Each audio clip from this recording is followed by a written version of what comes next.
తెలంగాణ ముఖ్యమంత్రి రేవంత్ రెడ్డి మరోసారి బీఆర్ఎస్ అధినేత కె చంద్రశేఖరరావు కేసీఆర్ పై తీవ్ర విమర్శలు చేశారు. పలమూరు అభివృద్ధిపై తన ఆత్మస్థైర్యాన్ని ప్రదర్శిస్తూ కేసీఆర్ నువ్వు బావిలో దూకుతావో పెట్రోల్ పోసుకొని తగలపెట్టుకుంటావో అది నీ ఇష్టం అంటూ షాకింగ్ వ్యాఖ్యలు చేశారు.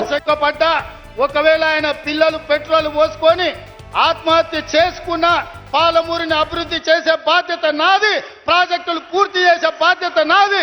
ఈ దేశానికి పాలమూరు వలసల జిల్లా కాదు, పాలమూరు జిల్లా అంటే పరిపాలన అందిస్తుంది, దేశానికి ఆదర్శంగా ఉంటుంది అని చెప్పి ఈ గడ్డ మీద నుంచి పరిపాలన అందించే బాధ్యత మేము తీసుకుంటామని తెలియజేస్తున్నాం. పెగడపల్లి సభలో మాట్లాడిన రేవంత్ కేసీఆర్ ను ఉద్దేశించి నాకు ఒక కోరిక మాత్రమే ఉంది, నీవు అసెంబ్లీకి వచ్చి అపోజిషన్ బెంచ్ లో కూర్చొని మేము చేసే అభివృద్ధి పనులు చూసి కుమిలి కుమిలి ఏడవాలి, అందుకే నిన్ను అసెంబ్లీకి రమ్మంటున్నాను అని స్పష్టంగా చెప్పారు.